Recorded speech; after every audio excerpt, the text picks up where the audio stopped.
Robert Döhlemann with the Döfix company out of United States.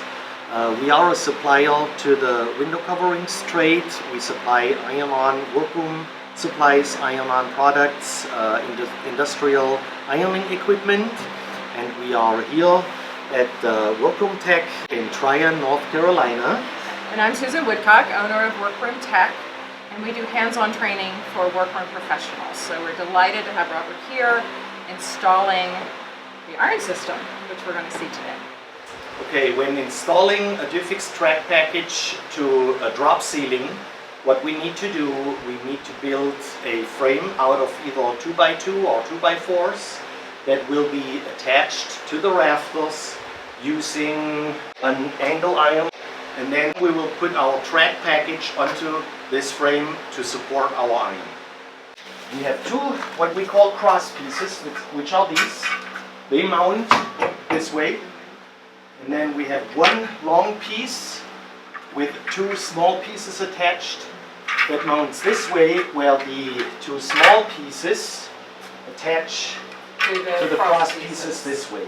So the long piece can slide this way, and these short pieces allow our track to go diagonal, because it's got to extend in length when you go diagonal. So this is what this is for. So one would be right, this is where we want to leave the table, so we put this up here, and my guy puts a couple holes in there, but obviously they're always different, so we have to drill a couple of holes. Okay.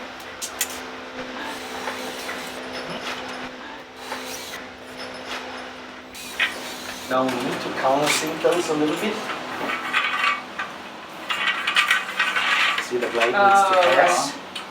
So we're countersinking this. And then we will put our track package onto this frame to support our iron.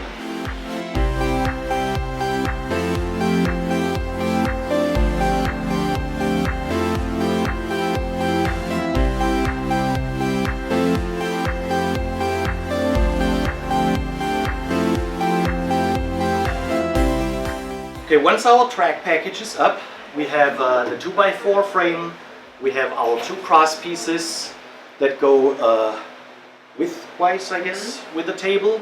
We have one long piece that goes lengthwise, which slides back and forth on the table, and it also slides diagonally, so you can move your iron basically like this. What we want to do is we want to hook up our balancer, which makes the iron weightless, to this key ring right here, and then it snaps into one of the swivel hooks that we put into these glides like this. So the balancer goes in here, let me put it this way so you can see it, like this. The second hook, we can either use a metal cable, which is included as a safety in case something breaks, that this doesn't fall on your hand. Gets a second support like this. We might have to drill the hole a little bit larger.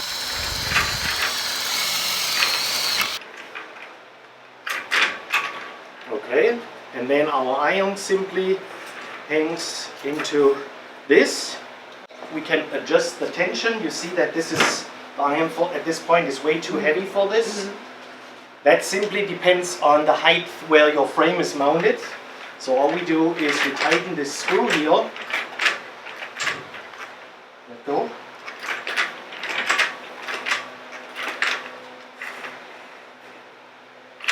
How high should it be off the table? Personal preference. Okay. Okay, so I want to put this up, the hose with a cable tie to the eyelet here. And we want to make sure this is long enough so that it gets all the way down to the table. And then when we're here at the corner, we need to pull it a little bit this way. Depending on, we probably should move our table a little bit this way so that this is centered on. Okay, so we have one here. And we put one up here.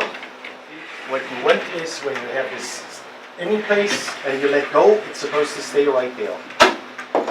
And so see, this comes my way. Right. And we need to adjust our frame so that the iron always stays right where you leave it. level everything. Exactly. Okay, great. Okay, Robert, where should we put the boiler iron? Should it be on the ceiling, or do you think it should be on the wall? Well, it should be as close to the table as possible in order not to waste any of the hose length, which is limited to 16 feet between the boiler and the iron. So the closer to the table, the better. Right. All right. The options for mounting the boiler is number one, what we call a wall mount, which is this bracket basically, which is attached to the studs in the wall with 3 screws, and the boiler then is mounted to the wall mount to the bottom like this. The option number 2 is what we call a telescopic ceiling mount, where we have this part which is mounted in that case to the rafters in the ceiling. We have this portion that has holes in it, which slides into this tubing and then is adjusted to the length that you need it. Once this is mounted to the ceiling, the boiler is being put into this frame and then mounted like this. And that's it. Okay. Then power feed through here. Then we have the iron, which has 2 connectors. One is the steam hose, which plugs into this valve, which is at the top here. There is a quick coupler, just like the air hoses, and you just plug this in like this. It snaps right into this fitting. Then on the other side we have this black knob, which is the steam volume adjustment. You turn this counterclockwise to increase the amount of steam, clockwise to decrease the amount of steam. The electric part plugs into the face of the boiler like this, where you just put this plug in, you stick it on, and you have this little bracket that holds it tight in place. So all we need to do now is fill the boiler with water, plug it in, and get going. To fill water, we remove the cap while the boiler is cold, and we take our funnel, stick it into the tank, and then just fill it with water. Now to fill it, you want to fill it, here is a water level glass to the maximum level. You cannot overfill it, meaning that when the boiler is full, water will come out the top, but it doesn't hurt the iron or the function. It's just a little bit messy that way. So either you make a mark on your jug when it's empty, or simply, I know that this is going to fit in there. You gotta that's a gallon. do that slowly. Okay, so a gallon could be, it's a little bit too much, but almost. Now the more water you put in, the longer it will take to heat up, but also the longer you can use it until you have to refill it again. So if it's filled up in the morning, how many hours do you have before you have to refill it? Depends on how much you're using it. Then. Right. Basically, if you constantly press, then it gives you about 2 hours of steam. Okay. During a regular workday, when you do cutting, folding, measuring, I usually tell people it lasts about half a day, 3 to 4 hours. We have 50% of our customers tell me I fill it in the morning, and it's good in the evening. So this is the D50? This is the D50. We have a D25, which holds exactly half of the water, resulting in about 1 to 2 hours of work or 1 hour of continuous steam. The D25 does not have the water level gauge. It does not have a pressure gauge where you can see what the pressure is inside. It is recommended for, let's say, occasional use. Right. So now we put the cap back on, and you just screw it on hand tight. We turn on the boiler with the 2 switches. One is the boiler, one is the iron, and we wait about 20 minutes and it's ready to go. The boiler is ready when the pressure indicates about 50 psi. When you compare this to a clock, it's about noon to 1 o'clock. Okay. The iron, the height of the iron basically is a personal preference. Some people like it higher, some lower. I personally like it a little bit lower, simply to keep myself from trying to reach underneath the iron where I would burn myself. If I keep it about 3-4 inches above the table, I'm not tempted to go underneath. Right. That's much safer. The adjustment is done here. To increase the tension, you simply turn that knob counterclockwise.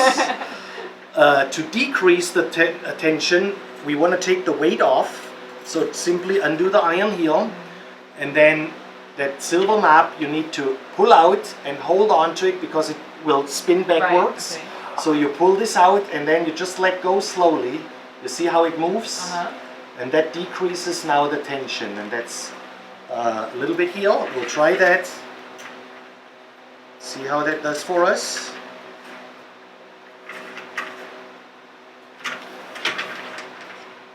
Might be a little too much. I want to increase it 1 notch here, so I just until it clicks. And yeah, It's sort of in between, isn't it? sort of in between. Let's try this again. Yeah, this is because it's fairly low, but I think we're good right here. I think that's Maybe good. maybe 1. The idea is when you use your iron, the phone rings, you run out, you don't want to worry about your iron, you just keep going and nothing is going to happen. Okay, and what is this shield right here? Do I ever have to replace that? Usually never. The shield is so that the steam that comes out of the iron does not hit your hand and you get burned. So that stays on there all the time? That stays on there all the time. It's a Teflon shield. Now let me tell you a little bit about the iron itself, or the boiler. You can use it with regular tap water. There will be sediment and minerals in the tap water which will collect in the boiler over time. When you push the button, steam goes through the hose into the iron. Steam is distilled water, so you will never have any sediment build up within the iron. It'll all be in the tank. It'll be just in the tank. To clean this, it's very simple. The tank is built from stainless steel. Your minerals and sediment does not stick to stainless steel. It stays like a kind of like a sand in the bottom of the boiler. The boiler is concave. At the lowest point, there is the drain valve. When the boiler is not pressurized, when it's cold, you open the drain valve, you let the water flow out, and that will take out the minerals and the dirt out of the boiler. Recommended realistically is depending on 2 factors. Number 1, the quality of your water. Number 2, your usage of the boiler. If you go through several tanks of water per day, there will be much more mineral buildup than when you go through just 1 tank a day. Depending on the region where you live in the States, you have more or less minerals in the water. So for us, it's very difficult to tell you, you need to do this weekly, semi-weekly, monthly. The good way is to start weekly. You drain a little bit of the water, you see whether you get a whole lot of sediment or just a few flakes. If it's just a few flakes, you go to a 2-weekly cycle, and so on. The type of iron this is a boiler type steam iron, meaning that the water is being boiled in the boiler. The iron itself simply maintains the temperature of the steam that comes from the boiler to the iron. Which means even though we have much more steam, we have much more pressure than a conventional type iron or a gravity fed iron, we have a way cooler operating temperature of the iron itself, because the iron doesn't have to boil cold water into steam within the iron. It is being fed with hot steam from the boiler. And that brings us to the temperature setting of that iron. If this iron is set too low, the water that is in that hose will spit out, okay? So on the iron we have this temperature gauge, which we can turn down to 0 now, where there's a little arrow pointing right here. Then we turn it on, and our setting of the iron should be within the area where there is 3 dots with the 2 steam clouds. So anywhere between arrow lining up here and here is where you want to keep the setting of your iron. The recommendation basically is to have the iron temperature as cool as possible, so you have the least amount of shrinkage on your fabrics, but hard enough so that it will not spit out any water after sitting for a few minutes of not using. The iron is not supposed to spit any water at any time. Okay. So if there's water coming out of the iron, there is something wrong. Either it's a user error or something is broke. Can be both. User error, for example, temperature too low. Trying to use the iron before it's the pressure is filled up. Like if I keep pushing that button now for 5 minutes, I'm filling this hose slowly with a little bit of steam, but there's not enough pressure yet to push that steam out into the iron. So that steam will collect in the hose. The longer I hold this, the more there will be steam in the hose, the more water there will be. Once the pressure is there and I keep pushing, that whole large amount of water will be pushed into the iron and will come out. So this is one thing you should wait before you use it until the pressure is there. That's basically all you can do wrong. Is the two things, is the temperature setting and using it too early. Okay, easy. The very first time you use it after, not it is new, but after it was cold and you fill it, once the pressure is built up, you push the button and you will see the pressure rapidly going down. So there will be a short burst of steam like this, and you see the pressure drops significantly. Now I usually tell people to let it sit for another minute or so to build up pressure, but you also can use it right away. It's just not as strong of a steam yet. Wow, that's pretty strong. You just hold the button as long as you want. There's no water coming out. Okay. Like I said, we want to adjust this temperature of the iron to it be as cool as possible without the iron spitting any water. So what I keep doing, I keep turning it down just slightly until I get to the point where it spits out a few drops of water after it's sitting for a minute or two. At that point, I slightly crank it up, and that's where I actually want to leave it all the time. It slides, the iron slides over the table lengthwise in the track. It slides back and forth this way, so you can use it at any place on the table without having to drag it. To use it, just lay your hand on it, push the button, and simply steam. You tell me what you think. These creases here. Oh, that's perfect. So when I'm ironing, I need to keep the button down all the time? Yep. Okay. And you don't have to be worried it's spitting water. So I'm right-handed. Yeah. How does this work for someone that's left-handed? Basically, you put your thumb over this way. We have this question quite often. This is true. But we used to have left-handed models, especially made, but we didn't sell any of those. So we discontinued them again. We have left-handed scissors, and the left-handed students don't use those either. We have left-handed scissors too. We discontinued those too. Yeah. Okay, so it goes either way then. Yeah. Right-handed or left-handed, which is nice. Now here I have a more transparent fabric.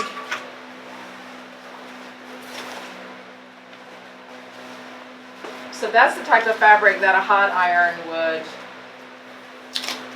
mess up. Yes, definitely. Would melt or... Would melt, and you can see here, this takes out the wrinkles like in no time. And to show you how, I want to say cool is our iron, I can show you that you can just put it on here. Watching the you look a little skeptical. I'm a little nervous. Me too. And you see there is absolutely nothing. Yeah, it's much cooler than a conventional iron, even though it's still very hot. So if you touch this, you will burn yourself. But we're talking more of a temperature range at 250, 300 degrees compared to 400 to 500 degrees on a conventional iron. Okay, but you see, even the most heat-sensitive fabrics, silks, whatever, you can press without having to worry. Yeah, put it back up now. That's better. Okay. Now, one thing to know about the iron is the steam Okay. that comes out of the iron only comes here from the tip. Oh. There is okay. no steam here at the back, and I'm not sure if you can see that when I push the button now. You see the steam right in the front, there is no steam right here. So when you put up any of our tapes or when you iron out stubborn wrinkles, you got to make sure that you hit that with the steam. So if I want to take this out here, it doesn't really do me any good pressing it like this. I got to hit it with the steam like this. Okay, the same way when you put on one of our iron-on tapes, you need to make sure that you hit the tape with this area of the iron, which is the tip where you have steam, in order to liquefy the adhesive completely. Robert, if I'm working, when do I know that I need to add water to the boiler? And is it okay to do it while it's hot? Yes, it's absolutely okay to do it while, let's say, it's fairly hot. The way you know that you need to add water is either you check the water level gauge where it shows you that you're low, or you will simply notice that there is no more steam coming out of the iron So itself. as I push the button, it's There's just not as much hardly steam. any steam coming out. This is the time for you to shut the boiler off, and then you can either wait about 30 minutes until it cools down, or you simply open the cap, which is that safety valve. You turn it for about half a turn. It's absolutely safe, it's not going to come off, and you release the pressure from this cap like this. So you just turn it like this slightly. Oh. Okay? Okay. And you let the steam out. This is absolutely safe. So now we'll just wait about 2-3 minutes until this pressure is gone, and then I'll show you how to refill it. So that's like a tea kettle. That's like a tea kettle. So once the pressure is gone on the valve, you simply open this like this, and you see there's quite a few turns. You let the remaining pressure out, Okay. and you take the cap off. Now we give this unit approximately 1 minute, 2 minutes for it to chill down before you put water back into the boiler. You can put hot water into the boiler. That means it will be ready, heating up quicker than when you put cold water. But most of us are going to put cold water. Which is absolutely fine. It just takes a few more minutes to heat up again. The other thing that I wanted to show you is the maintenance on the cap. The cap has this little hole here in the center. Inside of the cap there's a spring pushing a gasket down towards this hole to hold the boiler seal. When there is too much pressure, this spring will be condensed and the steam will come out underneath the cap. When you undo the cap like I just did to release the pressure, the steam will come from here. However, when that spring is condensed, the steam will come from underneath. Okay, so in order to make sure this spring stays workable, we take this little dowel. Once a week, you put it into that hole, and then you just push the spring in like this. That's it, that's all the maintenance. Okay, once the pressure is gone from the tank, you can see there's nothing coming out. You take your funnel and your water jug, and you just put water back into the boiler, and you fill it to the maximum level, like this. Once this is done, you put the cap back on.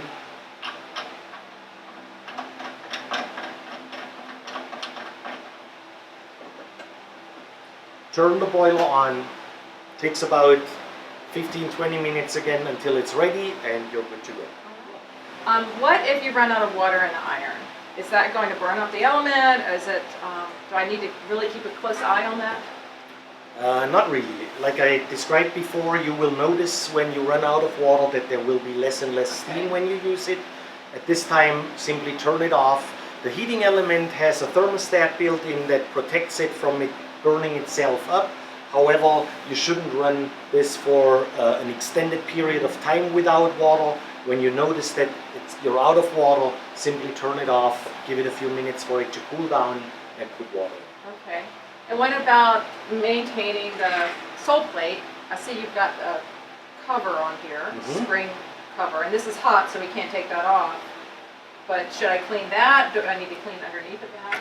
Yes. When the iron is cold, you can simply take the shoe off like this, and then we have a scrub pad, which is like an eraser for a pencil, where you can scrape off the dust that collects over the time and burns onto the iron sole plate. So you just clean it nicely and put the sole plate back on. Also, a good suggestion is turning that thermostat down to 0 and back up to 3 dots maybe once a month, just to keep that mechanism running smoothly. Okay, because otherwise I would just leave it in the same position all the time. You can leave it basically in the same position, but over the years it'll lock up, it'll burn basically to that position. So it's not a bad idea to turn it every once in a while. And what about if I was in a large workroom, like a factory size workroom, and I'd want to hook up 2 irons? Do you have a boiler that's big enough for having maybe 2 tables side by side? Yes, we have 2 larger models than this. One is called the D90, which is double the water capacity than this, and it also has 2 hookups for irons, so you can hook up 2 irons to 1 boiler. Keep in mind, when you hook up 2 irons and 2 people are using it, you basically have the same water capacity for each iron again. But you definitely can put this in between 2 tables and can serve 2 tables from 1 station. That's fantastic. Then we have an even larger unit, and larger meaning not the physical dimensions of the tank, but the higher water capacity. We have a unit that has a hose that you can feed into a reservoir where there is water in it. There's a separate button on the face of the boiler that you can push, and that will activate a pump on the inside that pumps water into the boiler while it is pressurized, and you can refill the boiler continuously while you're using it, meaning you don't have to stop at all to refill the water and release the pressure.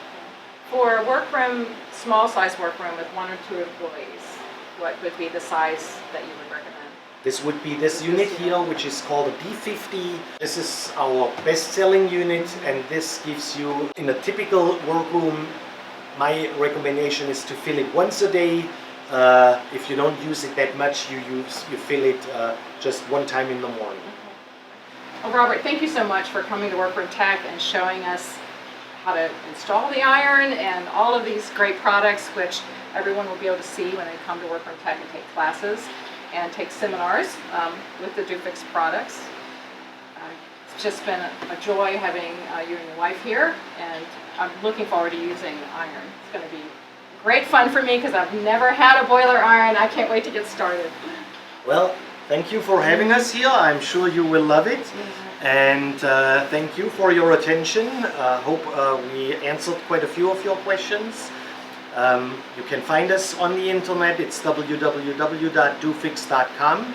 I would like to point out that this product and all of our products are strictly sold to the trade. We do not sell to consumers, so please keep this in mind. If you are enjoying, or if you want to enjoy our products, our shape products, or any other, please contact the workroom or a designer in your area, and they will be able to help you. Okay. Well, thanks so much, and thank you for viewing. Bye. Thank you. Bye-bye.